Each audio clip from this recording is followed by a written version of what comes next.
1992 का अप्रैल महीना। इंडिया अभी भी एक नए फ्यूचर का सपना देख रहा था। लिबरलाइजेशन अभी सिर्फ शुरू हुई थी। लोग पहली बार स्टॉक मार्केट की तरफ देख रहे थे और एक आदमी था जिसने इस पूरे सिस्टम को आरबीआई से लेकर हर बड़े बैंक तक अपनी मुट्ठी में ले रखा था। उसका नाम था हर्षद मेहता। और जिस दिन वो गिरा, पूरे इंडिया का फाइनेंशियल सिस्टम उसके साथ कांप उठा। कहानी शुरू होती है गुजरात के एक छोटे से शहर राजकोट से। 1954 में जन्म हुआ हर्षद शांतिलाल मेहता का। एक मिडिल क्लास गुजराती फैमिली। कोई बड़ा बैकग्राउंड नहीं, कोई सिफारिश नहीं, बस एक सपना बड़ा बनने का। मुंबई आए, कुछ सालों तक छोटे मोटे काम किए।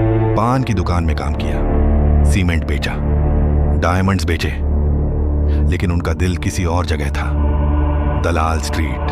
1981 में वो एक सब ब्रोकर के रूप में स्टॉक मार्केट में घुसे और जैसे ही घुसे उन्होंने एक चीज समझ ली जो बाकी लोग नहीं समझे थे। इस मार्केट में रूल्स हैं, लेकिन रूल्स के बीच में गैप्स भी हैं और हर्षद मेहता इन गैप्स को ढूंढने में जीनियस थे।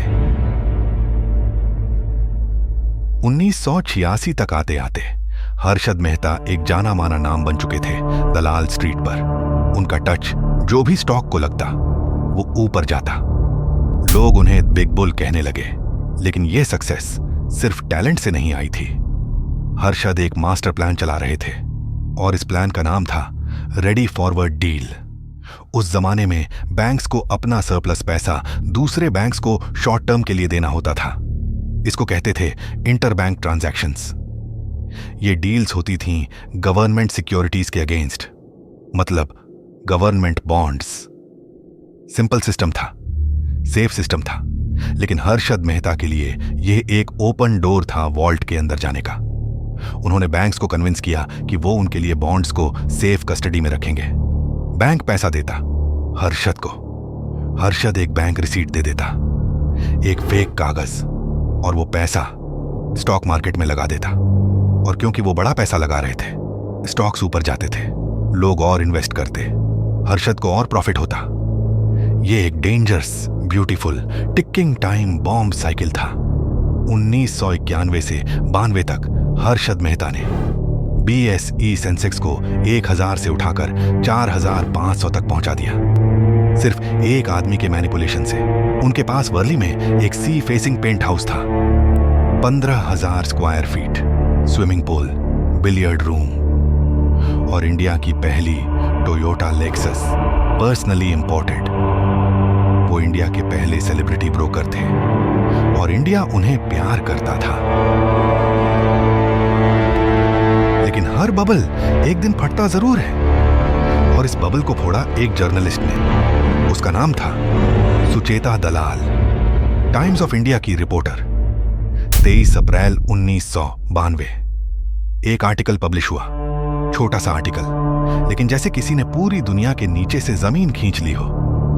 सुचेता ने एक्सपोज किया कि हर्षद मेहता SBI से 500 करोड़ रुपए ले चुका है इन फेक बैंक रिसीट्स के थ्रू, और यह पैसा स्टॉक मार्केट में लगा हुआ है। जिस दिन यह आर्टिकल आया, सेंसेक्स क्रैश हो गया। लोग घबरा गए, बैंक्स घबरा गए, RBI घबरा गई, और जब जांच शुरू हुई, सच सामने आया जो किसी ने सोचा भी नहीं था। सिर्फ SBI नहीं, national housing bank, bank of Maharashtra, ANZ ग्राइंडलेज और कई और, टोटल मिला के 4025 करोड़ रुपए का स्कैम। कुछ एस्टिमेट्स 5000 करोड़ रुपए तक जाती हैं। 2024 की वैल्यू में ये रफली 40,000 करोड़ रुपए से ज्यादा होगा। हर्षद मेहता को अरेस्ट किया गया, 27 क्रिमिनल चार्जेस, 600 से ज्यादा सिविल सूट्स। 9 साल तक वो इन आउट कोर्ट्स करते रहे और फिर 31 दिसंबर 2001 हर्षद मेहता सिर्फ 47 साल की उम्र में ठाणे जेल में कार्डियक अरेस्ट से चले गए। उनके केसेस अभी भी चल रहे थे, उनका पैसा अभी भी फ्रीज था, उनका सपना टूट चुका था। लेकिन इस पूरी कहानी में सबसे दर्दनाक हिस्सा यह नहीं था। सबसे दर्दनाक हिस्सा थे वो लोग जो हर्षद मेहता के नाम पर इन्वेस्ट कर रहे थे। एक रिटायर्ड टीचर ने अपनी पूरी सेविंग्स लगा दी थी स्टॉक्स में, क्योंकि सबके मुंह से एक ही नाम सुन रहा था, हर्षद मेहता। एक छोटे शहर के दुकानदार ने अपने घर की रजिस्ट्री तक गिरवी रख दी, और जब क्रैश आया, इन लोगों का सब कुछ चला गया। रात को सो के उठते थे, अकाउंट में कुछ नहीं होता था। फोन करते थे ब्रोकर को, लाइन कट हो जाती थी। यह सिर्फ एक फाइनेंशियल स्कैम नहीं था, यह लाखों लोगों की जिंदगी का टूट जाना था। उनका रिटायरमेंट, उनके बच्चों की फीस, उनका घर, सब कुछ एक झूठ पर टिका हुआ था। और वो झूठ अप्रैल 1992 में धड़ाम से गिर गया। तो हर्षद मेहता की इस कहानी से हम क्या सीखते हैं? पहली बात, जब कोई स्टॉक या इन्वेस्टमेंट गारंटीड रिटर्न्स का वादा करे तो समझो कुछ तो गड़बड़ है। रियल मार्केट्स में कोई गारंटी नहीं होती। दूसरी बात, हाइप एंड रियलिटी में फर्क करो। जब पूरा मीडिया एक ही नाम बोल रहा हो, तब एक्चुअली सबसे ज्यादा सावधान रहना चाहिए। यही वो वक्त होता है जब बबल अपने पीक पर होता है। तीसरी बात, अपनी सेविंग्स कभी एक जगह मत लगाओ, डाइवर्सिफाई करो। Stocks, FD, mutual funds, gold. अगर एक गिरा भी तो बाकी संभाल लें। और सबसे जरूरी, जो भी इन्वेस्ट करो समझ के करो, किसी के कहने पर नहीं, अपनी रिसर्च करके। क्योंकि हर्षद मेहता के विक्टिम्स ने एक ही गलती की, वो भीड़ के साथ चल दिए, बिना सोचे, बिना समझे। और भीड़ अक्सर गलत जगह जाती है।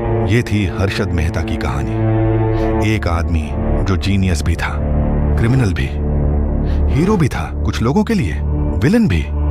लेकिन एक चीज पक्की है, इंडिया की फाइनेंशियल हिस्ट्री में उसका नाम हमेशा के लिए लिख गया है। अगर ये वीडियो आपको पसंद आया तो अभी इस चैनल को सब्सक्राइब करें, क्योंकि यह सिर्फ शुरुआत है। अगले एपिसोड में हम बात करेंगे एक और आदमी की, जिसने अपनी एयरलाइन के नाम पर 9,000 करोड़ रुपए बैंक से उड़ाए और फिर एक दिन देश ही छोड़ दिया। विजय माल्या। अगला एपिसोड सिर्फ सच की फाइल्स पर। तब तक अपना ध्यान रखें, अपना पैसा संभालें और सच की फाइल्स खुली रखें।